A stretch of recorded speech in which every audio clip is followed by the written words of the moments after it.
জজব করে নেন, আকৃষ্ট করে নেন। আল্লাহু ইয়াজতাবি ইলাইহি মান ইয়াশা ওয়া ইয়াহদি ইলাইহি মান ইউনিব। আল্লাহ তাআলা যাকে চান নিজের দিকে আকৃষ্ট করেন, জজব করে নেন, নিজের দিকে বান্দারে বন্ধু বানায় নেন। বান্দা বেনামাজি ছিল, কিন্তু হঠাৎ করে বান্দা পাক্কা নামাজি হয়ে গেছে। বান্দাটা বেপরদা করতো, বান্দিটা বেপরদা করতো। হঠাৎ করে দেখা যায় বান্দা এবং বান্দি পর্দানিশীল হয়ে গেছে, কোরআন সুন্নাহর জিন্দেগি তার ঘরের ভিতরে চলে আসছে। অনেক এমন বান্দা আছে যারা সারা জীবন নাফরমানিতে জড়িত আছে, কিন্তু আল্লাহ তাআলা তার শেষ জীবনে তারে আল্লাহ তাআলার বন্ধু বানায় নেন, ওলি বানায় নেন। বান্দারে আল্লাহ তাআলার দিকে জজব করতে থাকে, আকৃষ্ট করতে থাকে। হযরত ইব্রাহিম ইবনে আদহাম রাহমাতুল্লাহ আলাইহি জবরদস্ত আল্লাহওয়ালা ছিলেন, কিন্তু তার প্রাথমিক জমানায় শুরু অবস্থায় নামাজের সঙ্গে ইব্রাহিম ইবনে আদহামের কোন সম্পর্ক নাই, কোরআন তেলাওয়াতের সঙ্গে কোনো সম্পর্ক নাই, রোজার সঙ্গে কোনো সম্পর্ক নাই, পর্দার সঙ্গে কোনো সম্পর্ক নাই, হালাল হারামের মধ্যে পার্থক্য তার ভিতরে নাই। ইব্রাহিম ইবনে আদহাম নানার রেখে যাওয়া বাদশাহী পাইছেন, বলহের বাদশাহী পাইয়া ইব্রাহিম ইবনে আদহাম সবকিছু সে ভুলে গেছে। ইব্রাহিম ইবনে আদহামকে যে মাওলা কিসের জন্য বানাইছে সবকিছু সে ভুলে গেছে। আল্লাহ আল্লাহ জিকির সে ভুলে গেছে। তার দিলের ভিতরে দুনিয়ার মহব্বত চলে আইছে, দিলের ভিতরে কোরআন তেলাওয়াতের মহব্বত নাই, সুন্নতের মহব্বত নাই। সুন্নত ওয়ালা জিন্দেগি, সুন্নত ওয়ালা বন্দেগি তার ভিতর থেকে উঠে গেছে। কিন্তু আল্লাহ তাআলা চাইছেন তার এই বান্দা ইব্রাহিম ইবনে আদহামকে জমানার শ্রেষ্ঠ ওলি বানাইবে।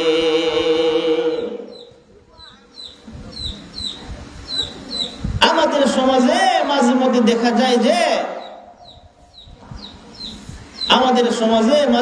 দেখা যায় যে একজন মানুষ, একজন মুসলমান 60 বছর পর্যন্ত নামাজের সঙ্গে, মসজিদের সঙ্গে তার কোনো সম্পর্ক নাই। হঠাৎ করে 3 দিনের জন্য তাবলীগে বের হয়ে গেছে। 3 দিনের জন্য দাওয়াত তাবলীগে বের হয়ে ঈমান আমল দ্বীনের যখন কিছু কথা শুনতে পাইছে, তার অতীত জীবনের দোষগুলি তার সামনে চলে আসে। 3 দিনের জন্য তাবলীগে গিয়ে তার অতীত জীবনের দোষগুলি তার সামনে চলে আসে। হায়রে, জীবনটা আমি কেমনে কাটাইতেছি, কিভাবে কাটানো দরকার। তো দেখা যাইতেছে এই যে 3 দিন সময় লাগাইছে, এখন বাড়িতে এসে বলছে না আমার জীবনটা এইভাবে কাটবে না, এইভাবে কাটলে তো দুনিয়াতে শান্তি পাইব, কিন্তু আবাদুল আবাদ পরকালে আমার ঠিকানা কি হইবে, জাহান্নামী হইবে। এই জন্য সে 3 দিনের জন্য বের হয়ে দ্বীনের গুরুত্ব বুঝে 3 জিল্লার জন্য কি বের হয়ে আল্লাহওয়ালা সুন্নতওয়ালা দ্বীনের খাদেম দায়ী হয়ে বাড়ির মধ্যে কি ফিরে আসে। এটাকে বলে কি জজব, আকৃষ্ট। কিছু কিছু বান্দাকে আল্লাহ তাআলা নিজের দিকে আকৃষ্ট করে নেন, জজব করে নেন। আল্লাহু ইয়াজতাবি ইলাইহি মান ইয়াশা ওয়া ইলাইহি মান ইউনিব। এমন বান্দা আছে যাকে আল্লাহ তাআলা নিজের দিকে আকৃষ্ট করে নেন। তো ইব্রাহিম ইবনে আদহাম নানার রেখে যাওয়া বাদশাহী পাইছেন, বলহের বাদশাহী। আরাম আয়েশের কোনো অভাব নাই, শান্তির কোনো অভাব নাই। আরামের নরম বিছানা ইব্রাহিম ইবনে আদহাম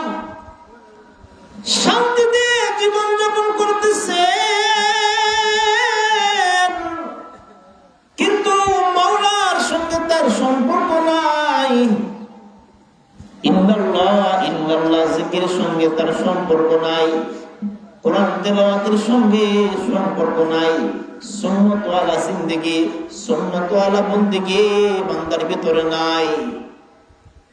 হঠাৎ একদিন ইব্রাহিম ইবনে আদহাম আরামের রাজপ্রাসাদে নরম বিছানায় ঘুমায় আছে। কে যেন বলতেছে, কে যেন ওনার ঘরের ছাদের উপরে হাঁটাহাঁটি করতেছে। ইব্রাহিম ইবনে আদহাম বলেন, কে তুমি? বাদশাহীর এত প্রহরী থাকা সত্ত্বেও বাদশার ঘরের ছাদের উপরে তুমি কেমন করে হাঁটাহাঁটি করতেছো? এত সাহস তোমার কোথায় থেকে আসলো? আগন্তুক বলেন, আমি হইলাম মুসাফির, আমি আপনার রাজপ্রাসাদের ছাদের উপরে তালাশ করতেছি।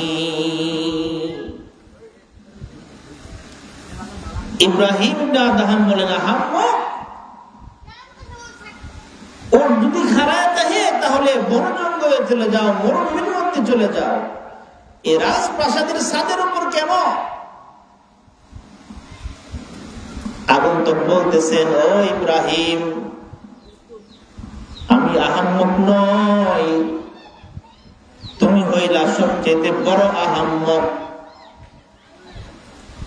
কেন জানো না তুমি আহাম্মক? তুমি বেকুফ। এ ইব্রাহিম, তোমারে তো আল্লাহ বানাইছেন তার খালেস বন্দেগীর জন্য, তোমারে তো আল্লাহ বানাইছেন নামাজের জন্য, কোরআন তেলাওয়াতের জন্য, জিকিরের জন্য, দোয়ার জন্য, তওবা ইস্তিগফারের জন্য। তোমারে তো নরম বিছানায় ঘুমাইবার জন্য মাওলা বানাই না।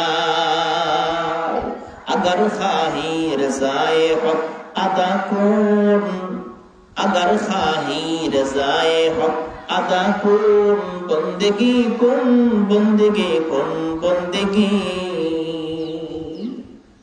আল্লাহরে পাইতে চাও, আরামের নরম বিছানা চাইরা মসজিদে চলে আসো। আল্লাহরে পাইতে চাও, নামাজের ইহতিমাম করো। এ মা, আল্লাহরে পাইতে চান, পর্দার সহিত জিন্দেগি করেন, কোরআন সুন্নাহর জিন্দেগি করেন। খাবারের সময় সুন্নতগুলি বর্জন করবেন না, হাঁটাহাঁটির সময় সুন্নতগুলি কায়েম করেন, বাজারে যাইতেছেন সুন্নতগুলি কায়েম করেন, জমিনে হাল চাষ করতেছেন সুন্নতগুলি কায়েম করেন। আল্লাহকে পাইতে চান, সদা সর্বদা আল্লাহ তাআলার হুকুমগুলি পালন করে। আগন্তুক বলতেছে, ইব্রাহিম, আমি আহাম্মক না, বরং আপনিই হইলেন সবচেয়ে বড় আহাম্মক। আপনারে আল্লাহ বানাইছেন তার বন্ধু হওয়ার জন্য, তার গোলামির জন্য। আপনি আল্লাহর গোলামি বাদ দিয়ে বাদশাহী চালাইতেছেন, আপনি আল্লাহর গোলামি বাদ দিয়ে, আল্লাহর জিকির বাদ দিয়ে, কোরআন তেলাওয়াত বাদ দিয়ে নারী পুরুষ নিয়ে অবাধে মেলামেশা করতেছেন, জীবন যাপন করতেছেন, মদ পান করতেছেন। বলেন না, আপনাকে আল্লাহ বানাইছে তার গোলামির জন্য, আর আপনি আল্লাহর গোলামির অবাধ্যতা করতেছেন। ইব্রাহিম ইবনে আদহাম বলেন, হ্যাঁ তুমি তো ঠিকই বলছো ভাই, ভিতরে একটা ধাক্কা লাগছে। হ্যাঁ ঠিকই বলছো তুমি। ও ইব্রাহিম ইবনে আদহামকে আল্লাহ তাআলা নিজের দিকে আকৃষ্ট করতেছেন, জজব করতেছেন, নিজের দিকে টানতেছেন। গরজমানে গাফেলাস রহমা ছবি, গরজমানে গাফেলাস রহমা ছবি, আন্দরাতম হান্দম সন্তা ছবি। ইব্রাহিম ইবনে আদহামকে আল্লাহ তাআলা নিজের দিকে আকৃষ্ট করতেছেন। ওই দিন রাত্রে ইব্রাহিম ইবনে আদহামের ঘুম হারাম হয়ে গেছে, আর ঘুম আসে নাই। কলবের ভিতরে আল্লাহ পাওয়ার জন্য তৈয়ার হয়ে গেছে, কিভাবে আমি আল্লাহকে রাজি করতে পারি, পাও করতে পারি। ওনার দিলের ভিতরে বেচैन হয়ে গেছে, পাগল পারা হয়ে গেছে। কিছুদিন পর ইব্রাহিম ইবনে আদহাম বলখের বাদশাহ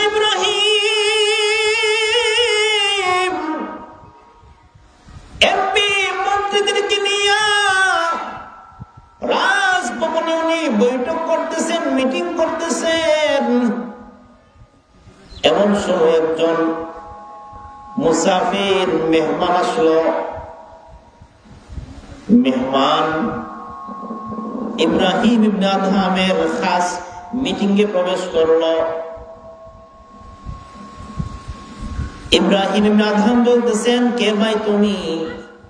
এত নিরাপত্তা প্রহরী থাকা সত্ত্বেও আমার এই রাজমহলের ভিতরে, মিটিং এর ভিতরে কেন তুমি আসলা? কিভাবে আসলা? মুসাফির বলতেছে, হ্যাঁ ইব্রাহিম, আমি আপনার রাজমহলে আসলাম একটা সরাইখানা খোঁজার জন্য। হোটেল, সরাইখানা অর্থাৎ একটা হোটেল আমি আজকে রাত্রি যাপন করবো, এখানে একটা রুম আমি তালাশ করতেছি।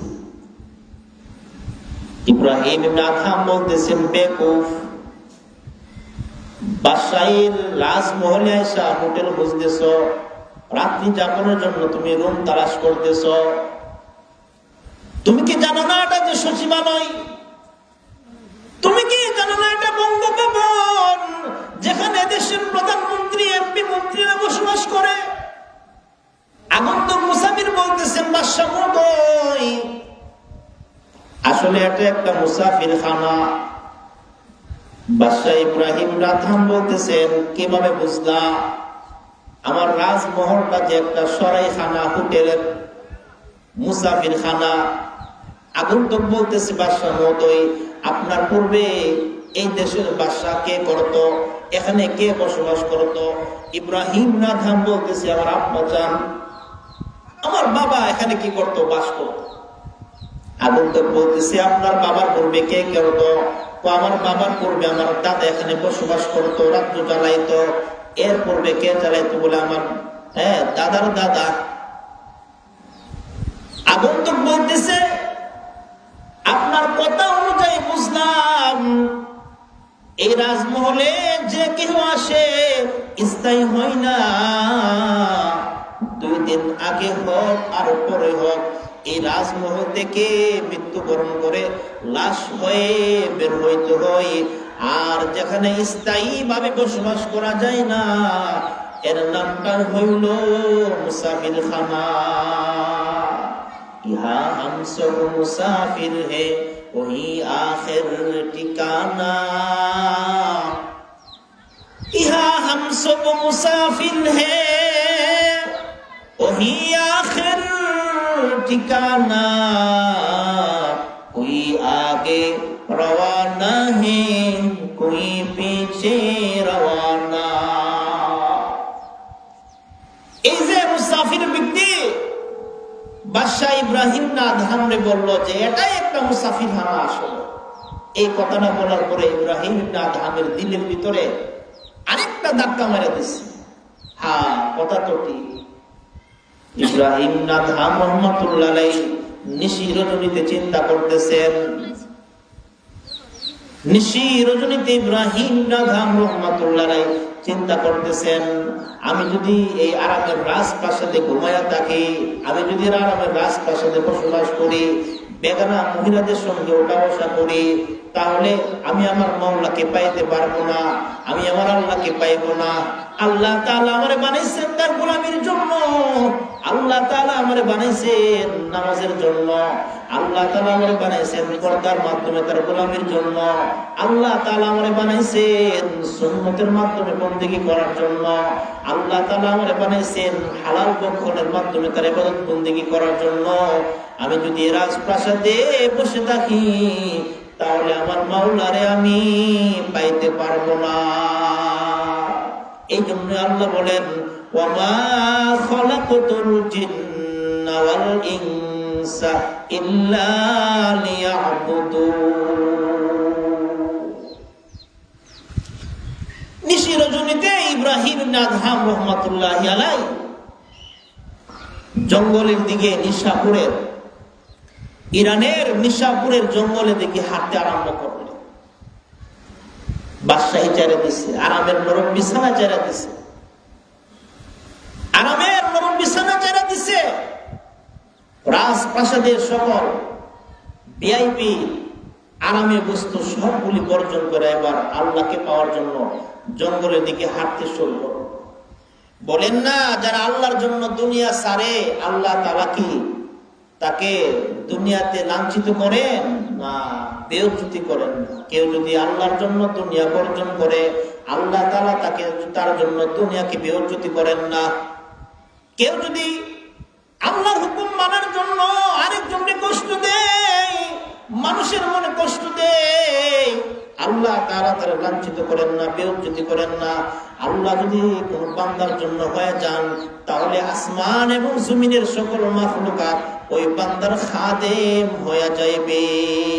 যত মেরা তু সব মেরা, ফলক মেরা জমি মেরে, যত মেরা ফলক মেরা, যত মেরা তু সব মেরা, फलक मेरा ज़मी मेरी, अगर तू एक नहीं मेरा तो कोई शय नहीं मेरी। আল্লাহ যদি কোন বান্দার জন্য হয়ে যান আসমান ওই বান্দার খাদেম হয়ে যাইবে। আল্লাহ যদি কোন বান্দার জন্য হয়ে যায় জমিন ওই বান্দার খাদেম হয়ে যাইবে। আল্লাহ যদি কোন বান্দার জন্য হয়ে যায় 18,000 মাখলুকাত সেই বান্দার খাদেম হয়ে যাইবে। আল্লাহ যদি কোন বান্দার জন্য হয়ে যায় সাগরের মাছ সেই বান্দার খাদেম হয়ে যাইবে। আল্লাহ যদি কোন বান্দার জন্য হয়ে যায় আকাশ পর্যন্ত বাকি পর্যন্ত সে বান্দার খাদেম হয়ে যাইবে। এই জন্য আল্লাহ তাআলা বলেন বান্দা তোমার একমাত্র আমার গোলামির জন্য সৃষ্টি করলাম। মেরে মুহতারাম ভাই দোস্ত